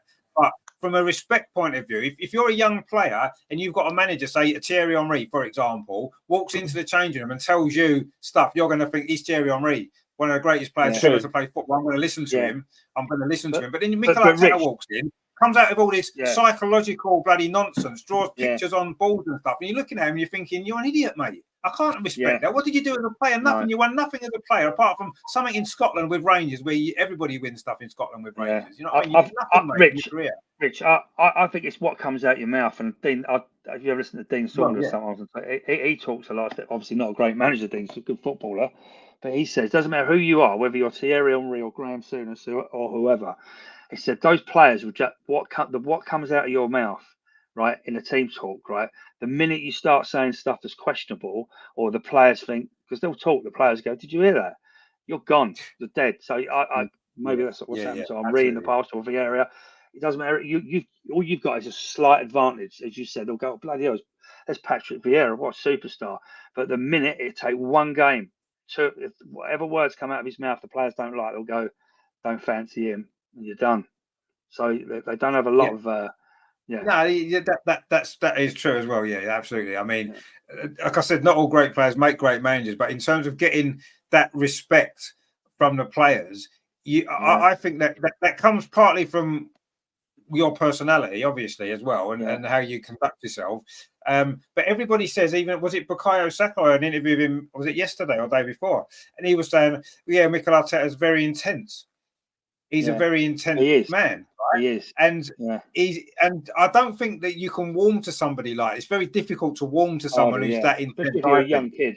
Yeah. Yeah. And I mean, Bukayo Saka's career has obviously come on in leaps and bounds under Mikel Arteta, but he was asked actually about Unai Emery, and he said, I'll always have a real strong feelings for Unai Emery because he gave me my chance. He put his faith in me, and he put me in the team, and he kept playing me, right? And he says every time we play Aston Villa, I'm always saying thank you to Unai Emery for what he's done for my career, right? This is Bukayo Saka now. He's played under Mikel Arteta for 4 years, right? And saying Mikel Arteta is a very intense character and he's a very intense person, right? To me, there's a problem there. That's a problem there. You know, I'm not saying Unai Emery's a better manager than Mikel Arteta, or he's not. Over his career, he has been more successful. He can be overly intense, not at the top level. But it's personalities, isn't it? It's personalities, I think. And Mikel Arteta, I can't warm to him. Because I don't like the way he comes across. I don't. Yeah. And it may be too intense. I don't know. I don't personally like him, his personality. You know, I liked him as a player at Arsenal. I thought he was at a time where it was a difficult time he came in. He did all right. I thought he was a half-decent player. He wasn't fantastic, but he was all right. But he's as a manager, I don't like him. I want him to be successful because he's our manager, but as a person, his personality, I don't like. I don't like his sarcasm in interviews when he's asked about stuff. I don't like him spitting his dummy out, blaming everybody else, complaining about referees constantly. And other managers do it as well. I don't like them either, right? But Arteta's manager of Arsenal, so I care about that. I care about who's manager of Arsenal. And I don't like Mikel Arteta as a person. And I don't like his style of football particularly. necessarily. I don't like Pep Guardiola's style of football. He can do it better. It looks better when Man City do it because they've got better players. That's the only reason. As a person, I don't particularly like Mikel Arteta. And I like Unai Emery as a person, but I didn't like him as manager of Arsenal because it didn't work at the time. It wasn't working well. And it's difficult to get both of those things. Arsene Wenger was a fantastic person and he was a fantastic manager. But and he was likeable, I almost don't care, Rich. I know you're saying, Rich, if Arteta wins the league, then I'll have a picture of him behind me on the wall. I when know, you do the podcast with Rich. We'll do. If we win the league, and that is a big if, what we've been saying, I'm going to get an Arteta mask. I knew you were going to say that. But I know what Rich is saying. It is that arrogance, and I guess the counter argument would be you have to be arrogant or you have to be full of belief. But ideally, you want somebody you like. People like Terry Neal. George Graham, another one, was very austere and stern, wasn't he? But there was, I like George Graham. But there was he had nothing. That class, though, didn't he? The way he dressed and the way he carried himself. Class. He was. He had that, but you could tell. What Gaddafi, right? So he weren't to be messed about with, right? So no. A very different type of character. We all loved Arsene, but very different. But if he wins this league, I won't really care. But I know. Can I ask you a question? Sorry. Go on. No. I was going to ask you a question. If Rich had total control of Arsenal right now, I'm guessing you'd get rid of Arteta literally on the spot. And who would you bring in? All right, who would you bring in? I wouldn't. Obviously, at this moment in time, I wouldn't get rid of Arteta now because we're halfway through the season and we are 2 points off the top of the league. And we're still in the Champions League. So I would wait until we're knocked out the Champions League by Porto and then we've dropped that down to fifth in the league. Right now. Please don't put Rich in charge. Hello? Don't worry. He's not. I would wait. Considering that we might win the Champions League when we're knocked out the Champions League. Rich, it's hilarious. No, but I would now. I'll give him to the end of this season, and if he hasn't won one of the 2 trophies he's got left, I would sack him. Even if we finish second, I don't care. Second's not good enough. You finished second last year. You spent loads more money, and you still finished second. I don't think we'll finish second. I actually personally think we're in a battle for top 4, and I think we're going to struggle to finish top 4. If I'm totally honest, looking at the way things are. I'm not saying we won't, but maybe third or fourth, it to me would be the best we can hope for in the league. We're not going to win the Champions League. Rich, what about we lose the league on the last day on goal difference or a point? I'd be still tempted. I'll tell you why. A serious point. I'd be going all these reasons why I want to get rid of them, but I'd be going. But we've been challenging for the league for 2 years and we haven't won it. And it's all about winning, but we were that close. So for that reason, again, if it was a goal difference or it's by a point, I would still keep him, despite all my reservations. I know, Rich, you get rid of him. Richard would fit him, I know that. He would have had. I put it this way, right? Since Herbert Chapman became Arsenal manager in 1925, right? There's only been 2 Arsenal managers that have gone 4 consecutive seasons. Their first 4 full seasons without winning a trophy. And that was Billy Wright and I can't think of the other one, but someone else from the 1950s, right? The first 4 seasons without winning the first 4 full seasons. This has been Mikel Arteta's first full season in charge, right? If you get that half season when he won the FA Cup, the 4 seasons he's been in charge, this will be his 4th one. Only 2 Arsenal managers have ever lasted. But no, I don't think anybody's lasted more than 4 years. They've had 4 years. Billy Wright had 4 seasons and then got sacked. The manager previous to that, Joe Mercer. Joe Mercer. Was it Joe Mercer? Joe Mercer wasn't Arsenal manager, was he? He wasn't Arsenal manager. Yeah. No. I think it was George Swindon had 4 seasons, and they got rid of him. He didn't win anything in his first 4 seasons, right? Every other manager has either won something in their first 4 full seasons, or they haven't lasted that long, right? So, to me, at the end of this season, he's got to win a trophy. If he doesn't win a trophy, with the money that he's had to spend as well, it's not like I've had no money. Arsene Wenger went all those years about winning a trophy, not his first 4 seasons, but he went all those years. But he was selling all his best players every year. He had to do that, and I don't think you could really expect him to win stuff in those circumstances. He's had everything he's wanted. He's bought all these players. He spent all this money. If he doesn't win a trophy this season, even if we finish second on goal difference, even if we lose the Champions League final on penalties as well, that's my feeling on it, because he's had long enough. There's no more excuses. There is no more excuses, and you can say, "Oh, well, look at Man City. Look how good Man City are." Well, I don't care how good Man City are. If we've got to be better than, haven't we? We've got to be better then. We can't just go in and say, well, Man City are too good. Let's just forget it. Liverpool didn't just forget it, did they? They managed to win a league. They've won Champions Leagues. You know, despite Man City there, despite all these other teams in Europe that spend a lot of money and have got great squads of players, you can't just give up. It's almost like everybody's got an excuse. Man City are too good. I'm sorry, that's not an excuse not to win stuff because Man City are too. Man City got knocked out of the Carabao Cup. What happened to us? We got knocked out of the Carabao Cup the next round. So it wasn't like we thought, oh, look, there's a chance now. Man City are out. Let's try and win it. Oh, no, let's lose to West Ham because we don't care about the Carabao Cup because we can win the Premier League. We can win the Champions League. No, we can't. Not with this manager. I'm sorry. I was thinking of Billy Wright. I don't know where I got Joe Mercer from. And he played for Billy Wright, Billy Wright had 4 seasons, and I mean we were terrible then. So I'm not trying to compare the two things. I'm just saying since Herbert Chapman, obviously Herbert Chapman took 4 years to win a trophy, 5 seasons to win his first trophy, but he was completely rebuilding the club from scratch. We'd never won anything before, so. But no managers had more than their first 4 full seasons without winning a trophy and has lasted into a 5th season. Nobody has. No Arsenal manager has done that since Herbert Chapman. So what makes anybody think Arteta deserves a 5th season if we don't win something? It's hard to argue against. The facts. But people will argue. People argue all the time. People argue. They think Mikel Arteta should have a job at Arsenal for life because he's got nice hair, and he's got a nice dog, and he's got a nice wife. And he's, and outside of football, I think he probably is a nice guy. He came across quite nice outside of football in the documentary. But in football, he's too intense. He's too rigid. He's too stubborn, and he's never ever going. I don't think he's ever going to achieve what this club can achieve. He's brought us up a level. I agree. That's fair enough. He's brought us from being on the verges of the top 4 to being in the top 4 and half a season changing for a title, I would say. But I don't think he can take us to that next level where we need to go now. He's not saying here now. Lee said we finished second this year. Let's finish second next year. Let's finish second the year after. But we're not progressing, are we? That's no good. I'd say, borderline. Lost it by a fraction.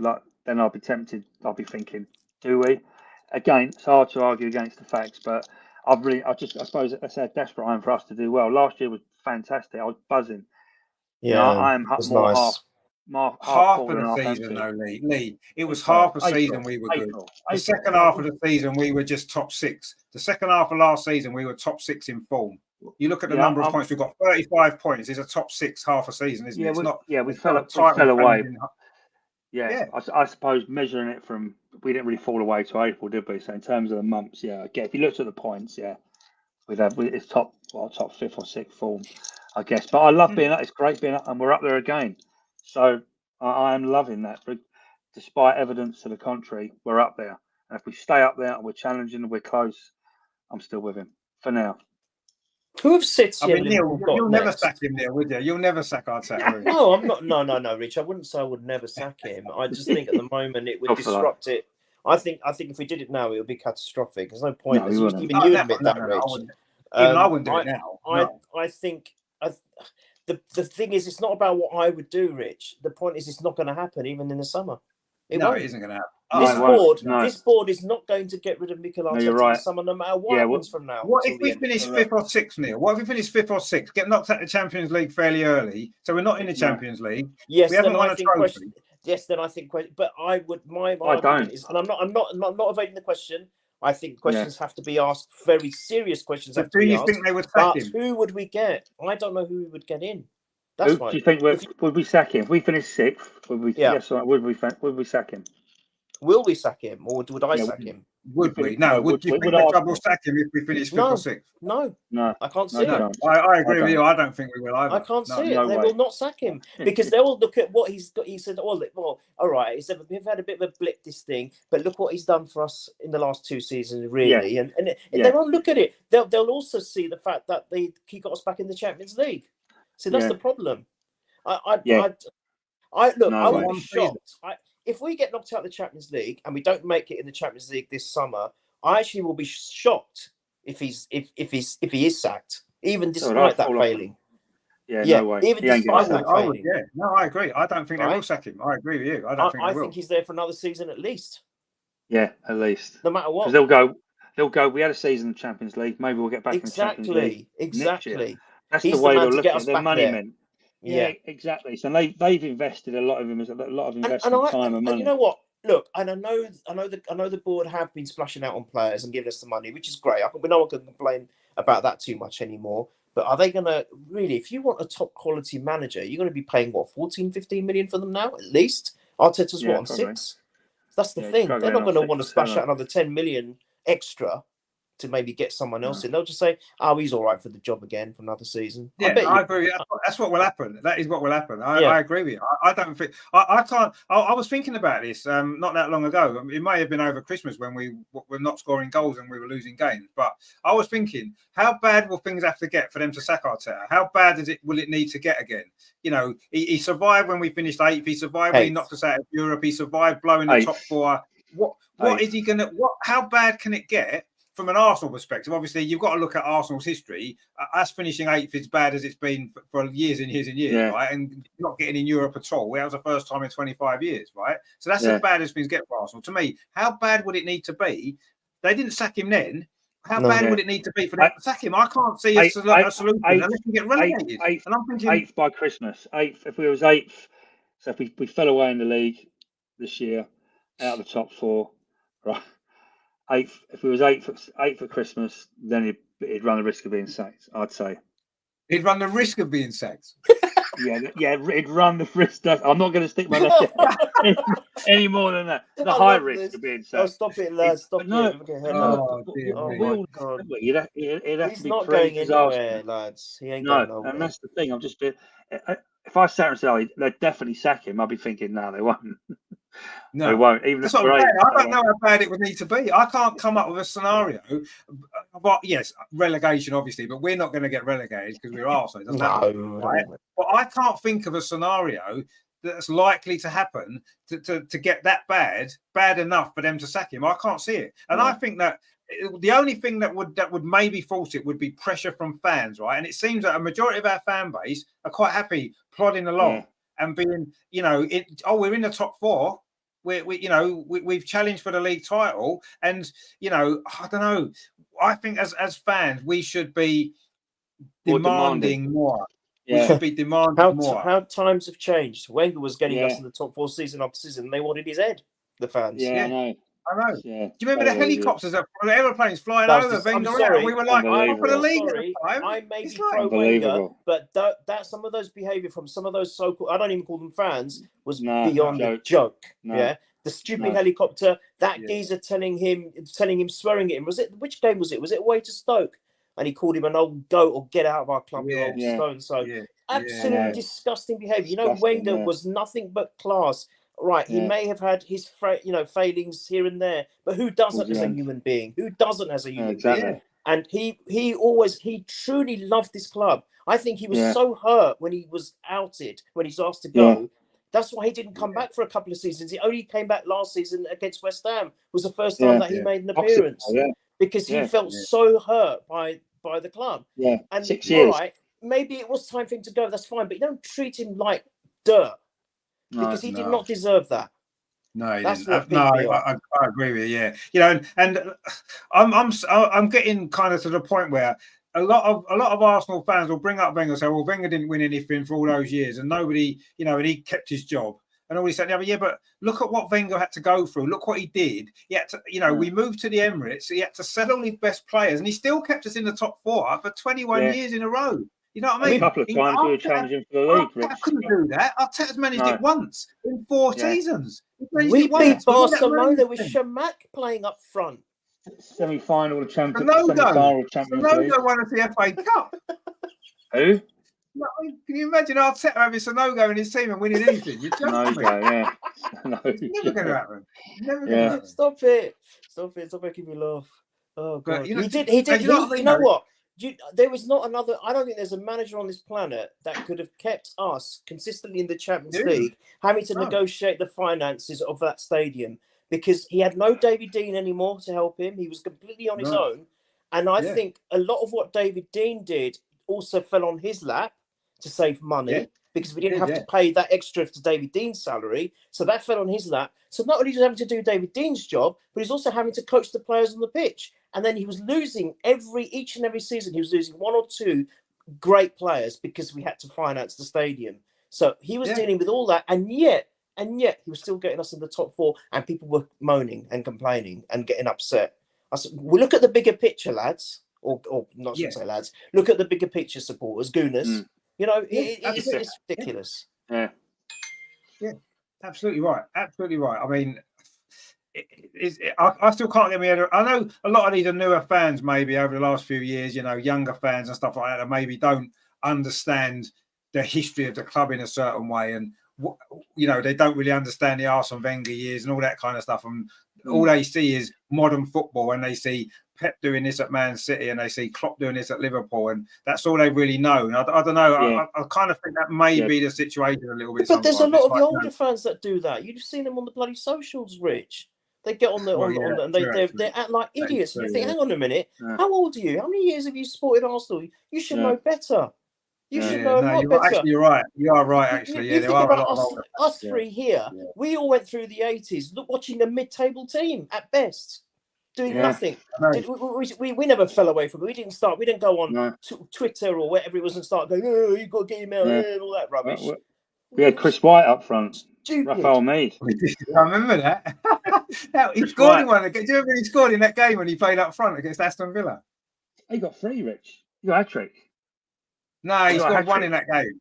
Did he? I'm sure he got a hat-trick. I'm sure he got a hat-trick. I remember him playing up front of the score. And I was like, wow, memory is something else. I'm sure he got a hat-trick. I could be wrong, but I'm sure he got a hat-trick. I remember him at Highbury against Aston Villa. It was. We were absolutely shite at the time. Ron Howe was manager, and he played him up front. The funny thing was, he played Paul Mariner at centre half, who was a striker, and he played Chris White up front, who was a central defender, and he scored a goal. It was amazing. It was like, what are you doing? Yeah, there you go. You got to be unpredictable. Times have changed. Yeah, exactly. I don't remember. I mean, maybe because we weren't moaning. We just thought it was funny, and it was unbelievable when he started scoring. I think I said to you before, we were calling Chris turn on a sixpence white. We thought what? Because he was like, it was just unbelievable. But yeah, times have changed. Anyway, guys, I've got to go because I'm getting me as well. Yes, mate, no problem at all. I'd say thanks for coming on. We're going to start doing it a bit more regular again, as I said. So we'll brilliant. It's been good fun, actually. It has been good fun. Good. You made me laugh. Thank you so much, both of you. It's always a pleasure seeing both of you. So thank you so much. It's been a horrible day for me. Lee, I'm going to speak to you in a little bit when you got here. I'll tell you why. No worries, Neil. Why it's Rich. But thanks for having me on as always. And thank you to the guys in the chat, especially Terry, who's always contributing and interacting. And before we go quickly, Shay's asked the question, who's your man in the match today? Oh, wow. God, Lee. God, we should be struggling. It's got to be Martinelli, isn't it? Come on, cameo, boom, boom. Yeah, Martinelli. If we look at his numbers, he was extraordinary. I just thought in numbers and scoring 2, and I think he needed them. I'd say Martinelli too. Yeah. Okay, fair enough. I'm going to go Gabriel at the back because I thought he got the goal, set up the second one, pretty solid all round. So I'll give it to him. But can't disagree. Anyone in the Gabriels will do, maybe. We'll go with Gabriel. Who are we playing next, guys? Is it? It's not Liverpool, is it? Don't tell me it's Liverpool. No. Who's next? No, it's not. Is it? It's who's next? Wait, Forest. Is it Forest? Oh, is it? Yeah, Forest away. That's right. Yeah, Forest away, then Liverpool at home. Yeah, because Forest away is midweek, isn't it? What's your predictions? Oh God, we're back to finding out. Have we got it? That's a tough one. Forest away is a draw for me. I think Forest away is a draw. Okay. They're good at home, Forest. They're good at home. And they'd be the pain in arm. Morgan Gibbs-White, mustard player. I love him. Yeah, good, yeah. What do you reckon, Lee? Do you reckon we can do a win there? I fancy us. I fancy a 2-1. Okay. My heart is saying 2-1 as well. My head is saying 1-1. But same. I'm exactly the same as you. Exactly the same. They've been a pain for us. Like, they knocked us out of 2 successive FA Cups in the 3rd round. They're not the FA Cup twice. We lost there last season. I know it was at the end of the season and it was a strange game, but we lost there last year. Bogey team. Yeah, they are a bit of a bogey team. Yeah, so I won't be surprised if we come out of that with a draw. See, we don't get a game next weekend, do we? Why is that? Because we lost in the FA Cup. Because Mikel Arteta doesn't care about the FA Cup. And now we get another. He's away 3 weeks for a game, and now we get another week off. Tell him to give me a break. Tell him to lay off me. I'll do my best. All right, guys. Thank you so much, all of you. Yeah, Brilliant. thank Take you care, guys mate. for coming on. Brilliant to see you. That's Enjoy the rest of brilliant. your Saturday. Take care, everyone. Cheers, Rich. Bye. Bye-bye. Cheers. See you later, guys. Bye. So that was brilliant, that wasn't it? We've had a load of comments coming. We were just getting involved in the chat. Obviously, Terry's in with us. He's given Gabriel Martinelli man of the match as well. 5-0 flattered us today. Palace were yeah, they were. I agree. It did flatter us a bit, but we'll take it. Obviously, we had a conversation about Havertz. Can someone tell me how Havertz does apart from giving me the hump? Well, he definitely gives you the hump, my friend. But yeah, Terry says, congrats on me 10K today. Yeah, it's on my other channel, the video. If you want to watch that, I did a 10K today. Enjoyed it. It was good. Terry says, if ESR does go to West Ham, I think he will flourish, but Arteta is going to ruin his career if he doesn't let him go. Yeah, if he doesn't start playing him more, definitely, or let him go. One or the other's got to happen. Terry said, I heard someone say today Havertz is on £660 an hour, 24 hours a day for 4 years. Wow. I don't know if that's true, but anyway, let's wait and see. Terry says Havertz would make a good scarecrow. Yeah, he probably would actually. He kind of looks a bit like a scarecrow, doesn't he? Anyway, there you go. Terry says, let's be fair, he wouldn't be out of place on a blue bus licking the window. Well, a Chelsea bus, maybe. It says Neil was smiling again. Indeed, he was. Terry said, I won't give Arteta another penny. He needs to prove himself. Yeah, so you say don't give him another penny, but the problem is if we don't spend any money, we're never going to be able to progress. That's the problem, isn't it? We're never going to be. So it's a catch-22 situation. I don't want to give Arteta more money because he's wasted far too much already, and that's the reason why we can't afford a striker. But if we don't give him any more money and we can't improve the team and the squad, we're never going to win anything because this squad isn't deep enough to win things. So it's a catch-22, isn't it? All the alternative is just to get rid of him and give the money to someone else. Terry says, plan A, Arteta out. Plan B, Havertz out. Plan C, Zinchenko out. Yeah, I kind of agree with most of that, if I'm totally honest. Terry says, I don't blame Saka or Martinelli. If you get to the byline, look up and you see Havertz standing in the box. Are you crossing that ball? Well, yeah, that is a problem, isn't it? There's no target in the box. That is, you're absolutely right. Says, how many of Arteta signings would get into any top six? Well, Declan Rice, probably the only one that comes. Saliba, I know Saliba wasn't. See, Saliba, he wasn't even the signing of Arteta, was he? Gabriel, maybe at the back. Would he get into the top six teams? Yes, probably. He's about him and Declan Rice. I'd say probably only two that could potentially get into the other top six teams. Probably not Man City, but certainly not even definitely Liverpool, I suppose. But anyway, Terry says we need about 8 top signings. Unless we get a top manager, it ain't happening. Why would anyone want to play for Arteta unless you're paying them top dollar? Yeah, I don't know about 8. We certainly need. I think we need 4 top players. If we're going to have any chance of winning anything big. And yeah, would that work under this manager? I'm not convinced. I'm not convinced that it would. So he says, we've got the mighty Kiwior that Arteta brought in to cover Saliba and Gabby. Well, he kind of came on for Gabby today, didn't he? Kiwior towards the end, but is he the answer for another one of Arteta's signings that doesn't take your breath away, does it? Terry says, Saka is left back, or don't we trust Nelson to play right wing? Well, yeah. See, Saka would probably be a better left back than Zinchenko, wouldn't he? And he could technically do that inverted role as well, if that's how we want to play. I personally wouldn't, but that's just me. So I don't know. We'll have to see. Patrick says, if we do not win, we will sack Arteta or what? Well, we said there, I don't think we will. I don't think we will, if I'm honest. I'm not sure. Terry says Arteta wouldn't have achieved nothing without those other 18 top players around Arteta. Well, yeah, possibly not. Arteta's best buy at the moment is Win the Dog. Yeah, it probably is, actually, yeah. But since we've had Win the Dog, we haven't really won too much, have we? So I'm not quite sure. Yeah, Terry says, I'm thinking we're looking top 6. I think. Yeah, I mean, it may well be top 6, but I think top 4 this season is what we've got to be looking at. Anything other than that's a bonus for me. Terry says Arteta should have been sacked in 2021, 2022. Yeah, I was. He was lucky to survive the season before when he went about 10 games without winning, didn't he? And yeah, when he blew that top 4, I agree. I would have got rid of him then as well. Terry says, how many Arteta sexuals bought the £80 Dubai top? That's the problem. Well, yeah, exactly. Yeah, I don't know. Probably loads of people probably bought it. Terry says, the AFTV watchers. Yeah, obviously the fans we were talking about before. Terry says, Gabriel, best I've seen him play. Yeah, I thought he was good today. Yeah, absolutely. Terry says, I'd give new manager the money to spend. Yeah, I would probably be tempted to do that as well, but I don't know.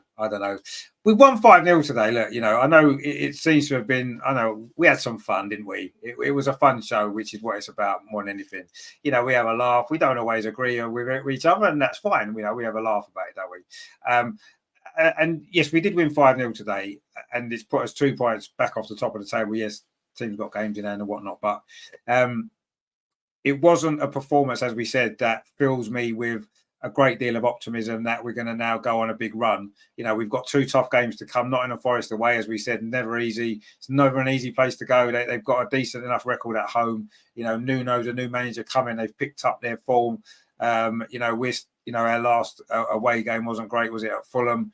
And then, of course, it's Liverpool at home. And that's a big game, isn't it? If we can beat them at home, then yes, we would be technically back in it again. But I didn't see anything today to make me think that suddenly we're going to go on this great run of performances. It was a good win in the end.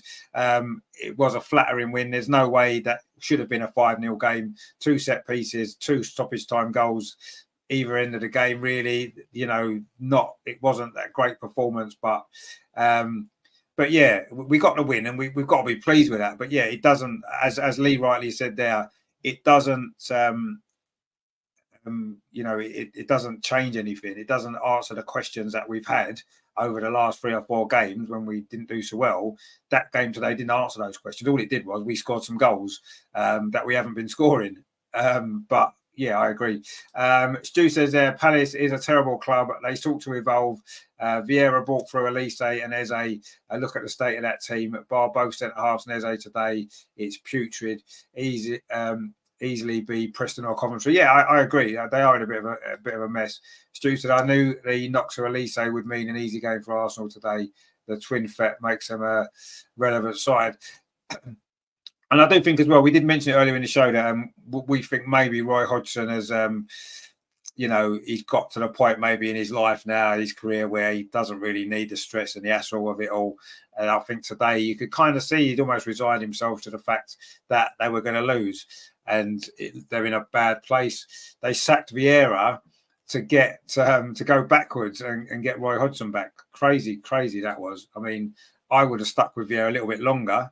I thought he deserved that for the first season that he had there. But yeah, they've made some strange decisions, Palace, and they're sliding down. And you're right. Yeah, they could easily become a Preston or a Coventry. Absolutely right.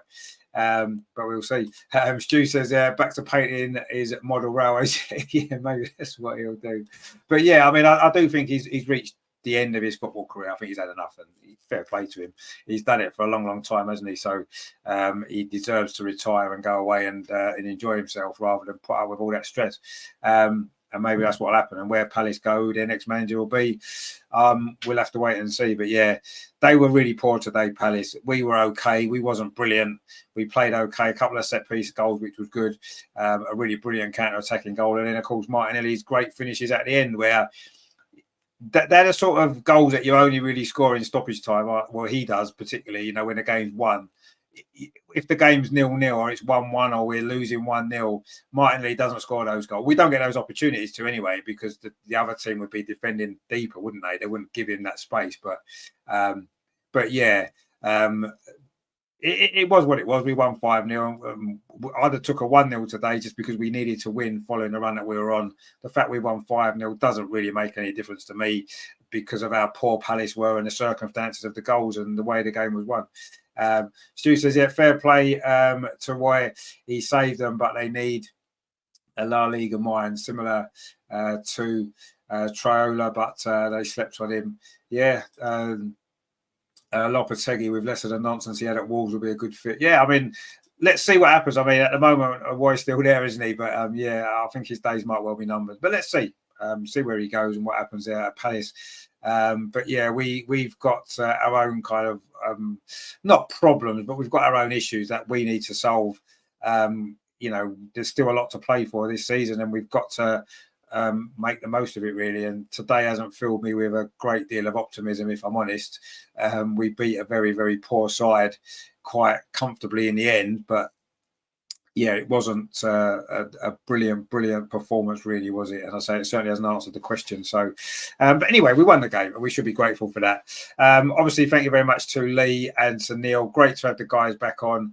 I'm going to be doing these shows more regularly now for the rest of the season. One, because I enjoy doing them. They're great guys to have on the show. We have a good laugh, don't we? So that's going to be the first thing, and secondly as well. This season I've focused a little bit more so far on the women's team. I'm just enjoying that a lot more anyway, and I feel as though that it's a unique thing to this channel, really, the coverage that we give to the women's team more than most other channels out there. But I've sort of neglected the men's coverage a little bit this season. I want to get back to it, really, because it is something that is still massively important, of course, to us, isn't it? So we want to do that as well. Stu says, enjoy yourself, my friend. Thank you for joining us. Terry says, Richard, great show again, mate. You must feel cream crackers. Have a great rest of your weekend. Yeah, no, it's been a busy day. I did a 10K this morning. I did a watch along at a women's game. I've done a video of me run, which I've put on my other channel. And yeah, I need to lie down, actually. Terry says, we just papered over the cracks. So yeah, exactly. That's pretty much sums it up, doesn't it? That's what we did do. And yeah, let's hope that, again, we've got another little break, a 10-day break, haven't we, until we play again against Nottingham Forest. So let's make the most of that, do some more work on set pieces. That could be good, couldn't it? Because that seems to work, doesn't it? And then, yeah, let's go to Forest and get the win. So that's that. And I'll be back on Wednesday for the Arsenal women's game against Reading in the Continental Cup. I think that kicks off early. Is it 6:30 or something stupid? Let me just check. There's so many games going at a minute. I'm just getting confused. 7 o'clock it kicks off. Sorry, 7 o'clock. So yeah, so I'll go live at 6:45 on Wednesday for that one. So join me for that if you can. Of course, Friday we'll have the Arsenal women's show. The guys, Andreas will be back in Germany. Sorry, he'll be back on the show. Amar as well. Lots to talk about there. Of course, the game today, which the Arsenal women just about hang on the win 2-1. And of course, the Reading game, looking ahead to the game next weekend as well against Liverpool. So that'll be on Friday. Next weekend, the only game that we will have on will be the Arsenal women on Sunday at 4:30 kickoff against Liverpool. So join us for all of that coming up soon. So you give us a like before you go. Please subscribe. Join us on Wednesday for the Arsenal women's game. And we'll be back, of course, as well for that Nottingham Forest game on the midweek after that as well, won't we? So loads to look forward to, loads to enjoy. Thank you for watching. Thanks to Neil and Lee, as always. And I will see you on that next show coming up very soon. Take it easy, guys. Enjoy the rest of your weekend. Ta-da.